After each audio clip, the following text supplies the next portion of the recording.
Welcome to Truth Meets Fiction, your home for timeless stories, unforgettable characters, and the kind of content that stays with you long after the credits roll. Whether it's fact, fiction, or somewhere in between, you'll find it here. Let's begin. Ladies and gentlemen, the Granite Furniture Company, with stores in Sugar House, Murray, and Provo, presents The Hall of Fantasy.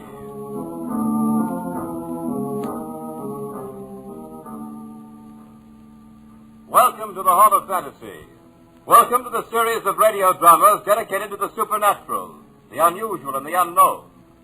Come with me, my friends. We shall descend to the world of the unknown and forbidden. Down to the depths where the veil of time is lifted, and the supernatural reigns as king. Come with me and listen to the tale of The Perfect Script.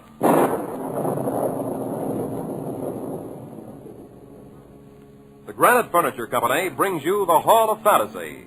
Listen now to original tales of the imagination and some of the classics of the supernatural as we take you down the corridors of the Hall of Fantasy to the mysterious realms of the unknown. These are stories of eerie and fantastic thrills brought to you by your friends at the Granite Furniture Stores. And now for tonight's story, an original radio drama by Bob Olson entitled The Perfect Script. It's inspiration, gentlemen. With a proper inspiration, anyone can write a perfect script. In this case, the inspiration is horror.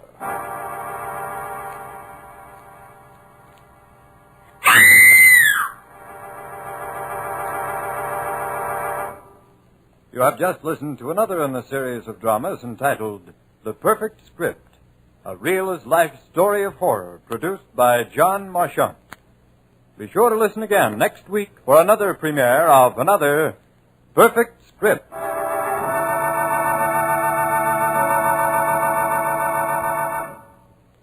Well, that wraps up another perfect script. Yeah, a little too perfect if you ask me. Every time I work one of these shows, I want a police escort to see me home. There's a Mr. Schenk to see you. Shall I send him in? Schenk? Oh, the new writer. Yes, send him in, please. Schenk, I'm glad to see you. I'm glad you made it. Have a seat. Thank you, Mr. Marchant. Did you decide to accept my terms?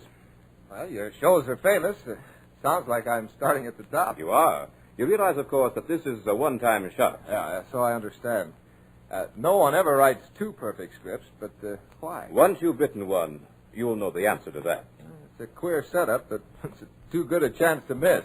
When do I start? Immediately. I'll drive you up there myself. Out where? In the coast, a few miles to my beach house. You will find it perfect for writing your type of script. Sounds okay to me. Fine, I'll order the car. Mr. Maine, call the garage and tell them to have my car ready in 5 minutes. I'll be up at my beach house. I'm taking the new rider. Just call the garage. I won't be back today. Now, shall we go? Sooner the better.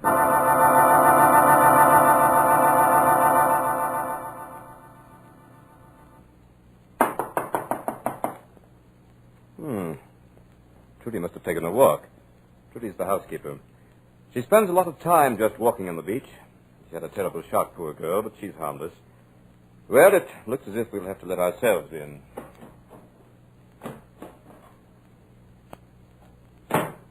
Trudy? Trudy, are you here? Here I am, Mr. Marchant. I knocked. Where were you? I was asleep. Well, no matter.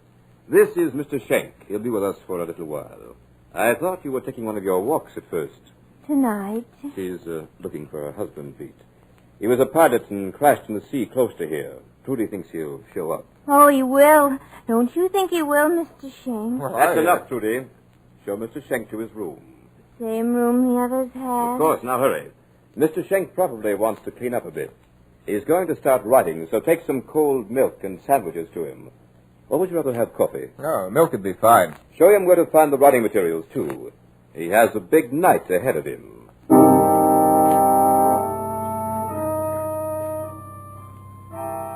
I'm sorry to hear about your husband.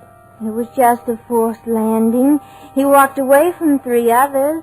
He'll come back someday. Yeah. Have you heard anything at all? Oh, yes.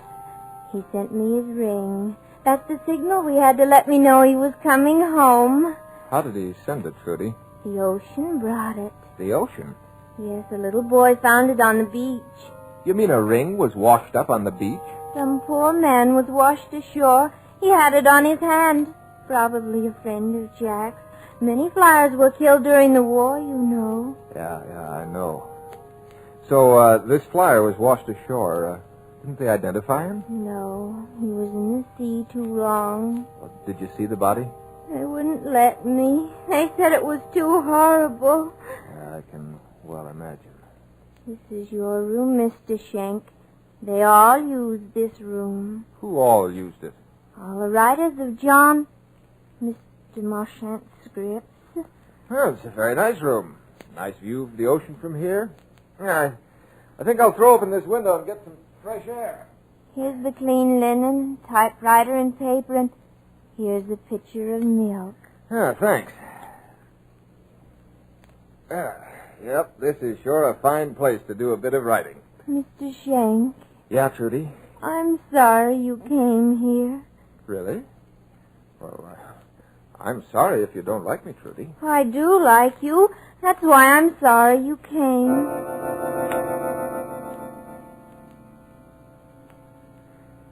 Nice folks. Well, if I can't write a script here, I can't write it anywhere. What more can a man ask? A little more of that Trudy, and I wouldn't be able to write the date. Too bad, too. She's really not bad looking. Kind of pretty, in fact. Yeah, well, when a mind cracks, there's nothing much anyone can do about it. Now for the perfect script. February 16th.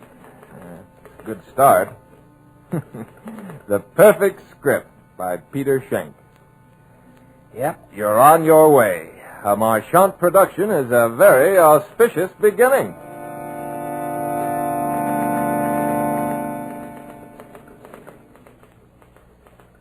First inkling I had of any plot was when the deluded housekeeper told me that she wished I hadn't come. What has happened to the writers of the other perfect scripts, I wonder?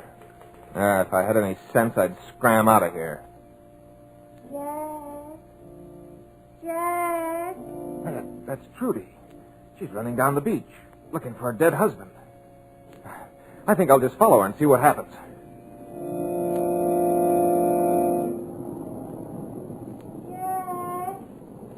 Jack! Trudy! Jack! No, Trudy, it isn't Jack. It isn't Jack. Sorry, Trudy. But he will come someday, won't he? Yeah, he will. Yeah, let's sit down a bit. This running in the sand is very tiring. Jack isn't dead, is he? Certainly not in your thoughts, Trudy. Well, you watch the sea a lot, don't you? I must watch the sea. I wouldn't want to miss Yeah, it. I know. I spend a lot of time watching the sea myself. Mighty indifferent, the sea. Well, Trudy, shall we start back? Jack won't come tonight. Maybe tomorrow night. Yeah, maybe the sea will give him to you tomorrow. You think so? Do you think he'll come back tomorrow? Tell me he'll come back tomorrow. Johnny said he'd never come back. Johnny lied, didn't he? Johnny? Who's Johnny? He's... Oh, here you are. Are you ready to get started on that script? Oh, Sean, where did you come from? I say, shall we get started on that script? Yeah, as a matter of fact, I've already started. Hey, what was that? What was what? I saw the shadow of a man diving behind that sand dune. George. Trudy, be quiet. Trudy always imagines she sees things at night. I think you're having the same trouble, Schenk. That was just the moon shifting a new shadow across the sand. There's nobody around here closer than 5 miles. No, it was a man. It was a shadow, Schenk, nothing but a shadow. Yeah, okay, shadow. Mr. Marchant, I don't think Trudy was very happy to see me come out here. Why do you say that? Well, she told me she wished I hadn't come. What do you mean by that? Mean? How do I know what she meant? Trudy's always afraid someone's going to take her away from here before she finds her husband. Pay no attention to it. There's George again. Oh, you hurt me. I think we'd better get back to that script, Schenk. Are you ready? You know, on second thought, Mr. Marchant, maybe I can't cut it. Maybe I better try some other show at first till I get good enough for the perfect script show. Nonsense. You'll never be any more ready than you are right now. Yeah, I know, but... The script, Mr. Schenk, will be perfect. And you will write it.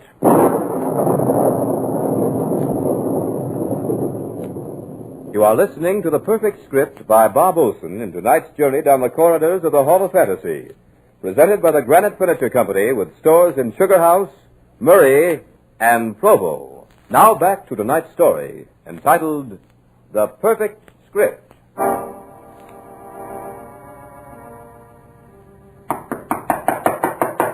Come in. Now, for that script. Yeah, better get started, huh? I thought you told me you'd already started it. Well, not perfect enough. I tore it up. You shouldn't have done that. I wanted to see it. Maybe I could have offered you some suggestions. No, it wasn't any good. Just a false start. I see. By the way, I noticed you were taking in the view from your window. Yeah, I was fascinated by the way the moonlight topped those whitecaps. Very pretty. I should think you'd have gotten enough of watching the ocean in 29 months. Just a habit, Mr. Marchand, just a habit. Tell me, what else did you see? See? Nothing. You lie. I do. Never mind. It's of no consequence now. Let's get busy with that script. Before we do, Mr. Marchand, I have a question to ask you. Well, what is it? Whatever happened to your other writers? Why do you ask that? Well, frankly, I've been thinking of my future. Very practical, Schenk. And what did happen to them? I found a place for them. A place? What sort of a place? A very satisfactory place, Mr. Schenk. And you intend to find such a place for me? Indeed I do. Fear not, my young friend. You shall have just such a place.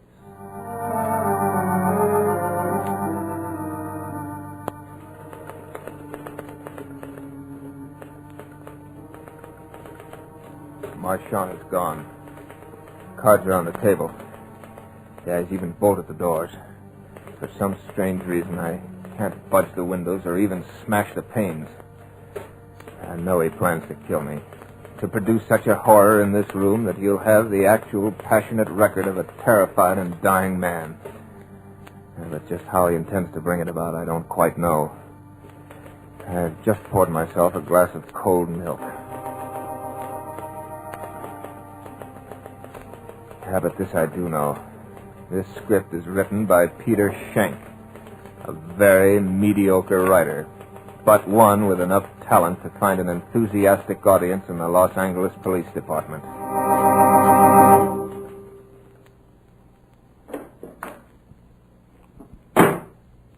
Now, Mr. Schenk, you will begin your script in earnest.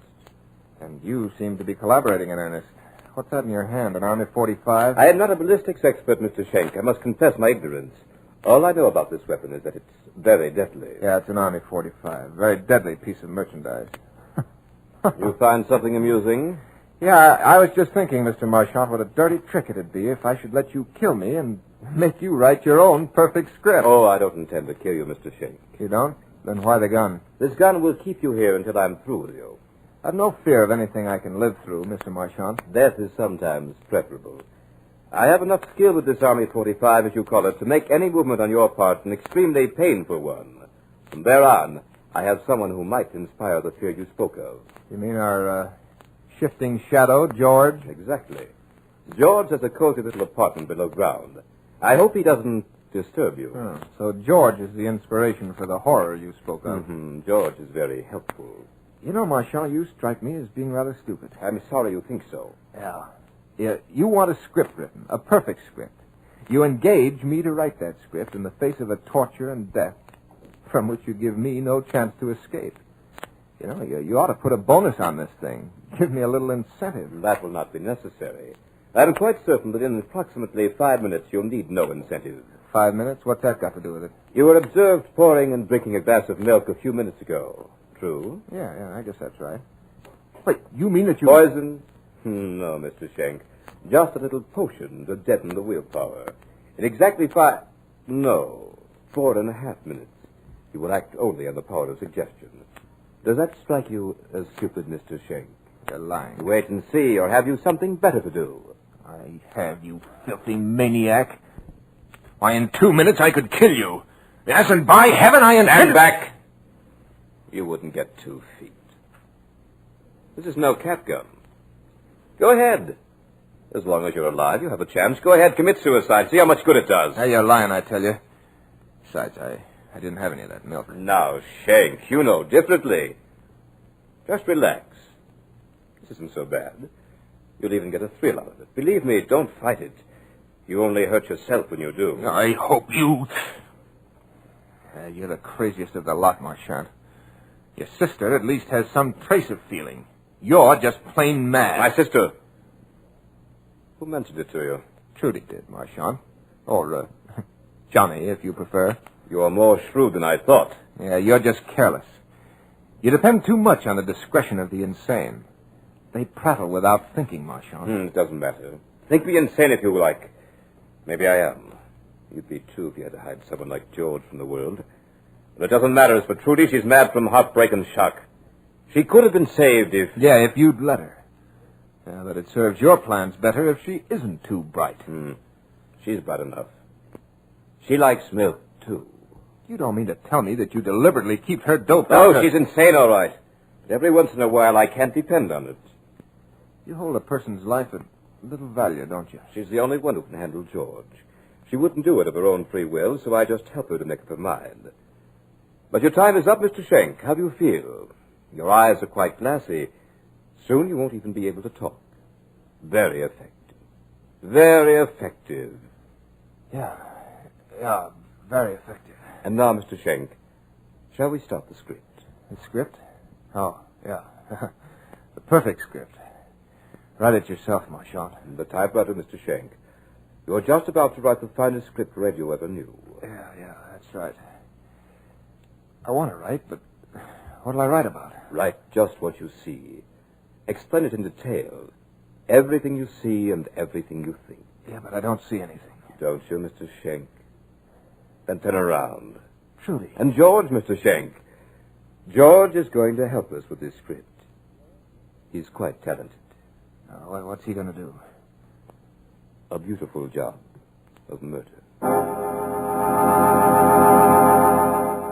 Trudy, come with me.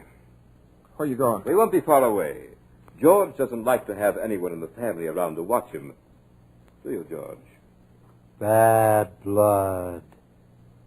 Bad blood. Write it down, Mr. Schenk. There's plenty of time. Be sure to get it all. Here, you might like some fresh air. I'll throw open this window. Special glass, you know. Strong as steel. But you won't need it now. You won't try to escape.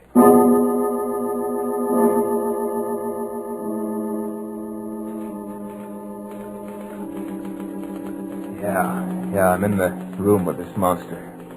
Marchand did open the window. Easy escape, yet I can't move. I can't leave this chair. I can't even cry out. Write it down. Write it all down. How my brain works like a trip hammer and my body does the bidding of a madman. It can't be happening. This is like a dream where you want to run and your legs won't move. George is just staring at me and muttering about bad blood. Yeah, he's staring with those wild eyes as if he were waiting for a signal. Now he sees it. It's Trudy at the window, holding a knife with a blade that looks razor sharp.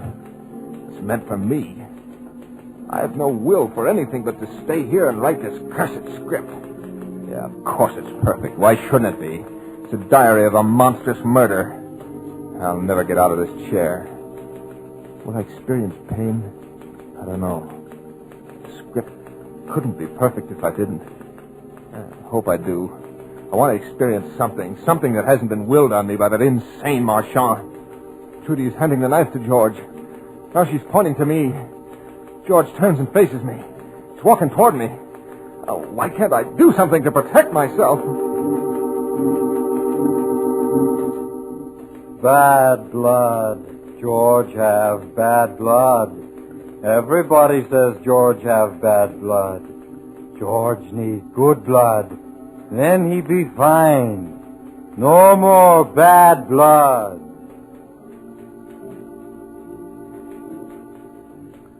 Trudy's climbing in the window.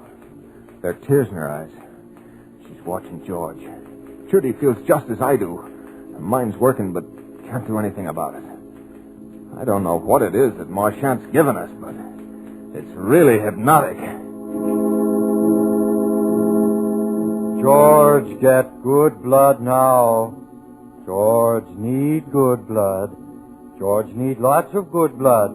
Then he all right. Then George like everybody else and walk in the sunshine and swim in the ocean, just like everybody. And people say to George, "Hello, George. How you today?"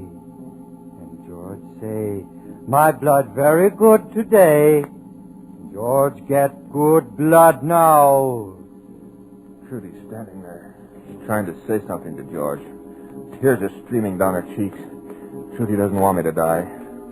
I gave her false hope. She'd find her husband.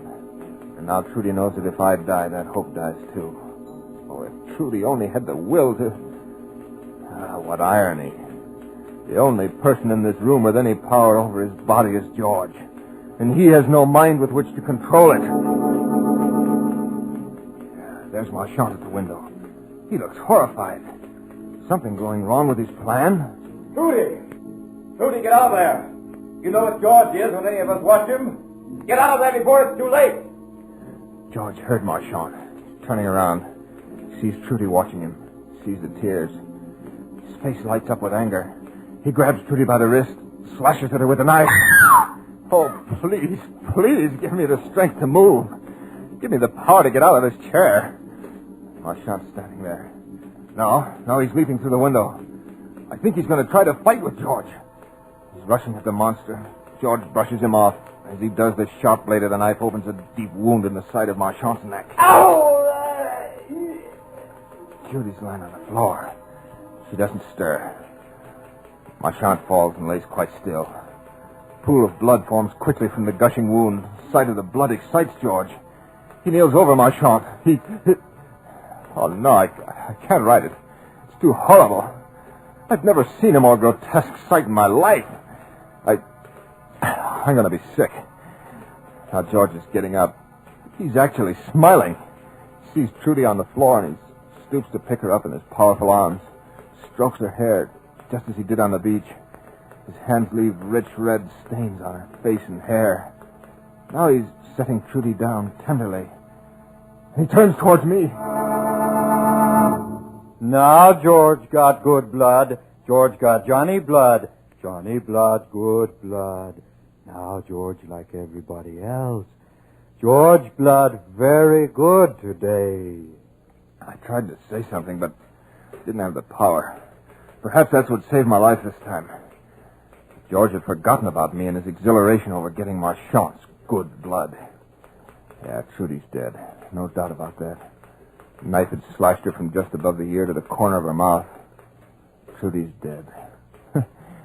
I can't help but think that now she'd find Jack at last.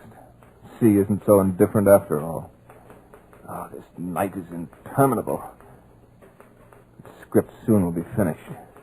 But Marchant will never produce it. Yeah, I had written it well. Couldn't help myself. Had to do it.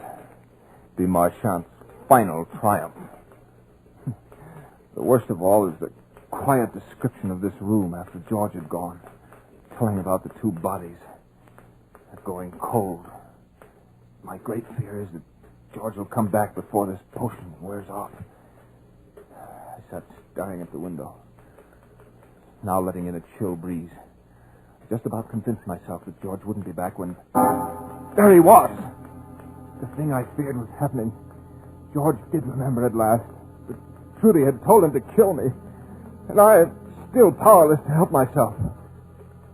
This was the story that Marchant had designed for the script. Now he's about to get it. Get it too late to bring him any more of his precious fame. George do bad things. George forget, Trudy. George forget. George do bad things. Once more, I tried to move but couldn't. All I can do is write. I'd at least leave a record. This thing. So that all the world would know what a half hour of a perfect script had cost the lives of so many people. George is standing over me now. He's raising his arm. The knife blade catches a glint of light, and my eyes are blinded momentarily by the brilliance. George shifts his weight a little to plunge the knife. He pauses and... You know, suddenly, for no reason at all, I think of a road. A road that I walked along in Arizona just a week ago. Free, happy, glad to be alive. And then...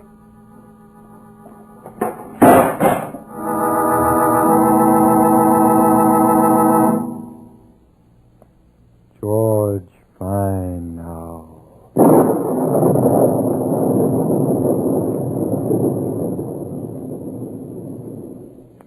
So runs the tale of The Perfect Script. But remember to join us next week at the same time for another journey down the corridors of the Hall of Fantasy to hear the tale of The Cask of Amontillado.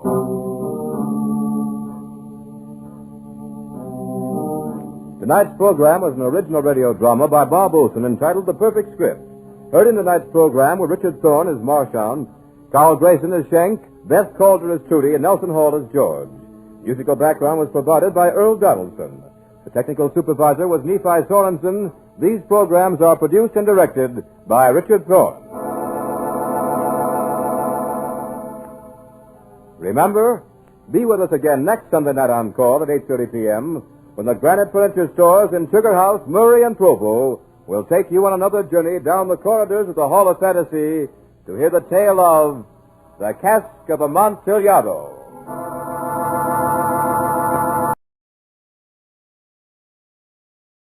Every story leaves a trace, some in history, others in the shadows.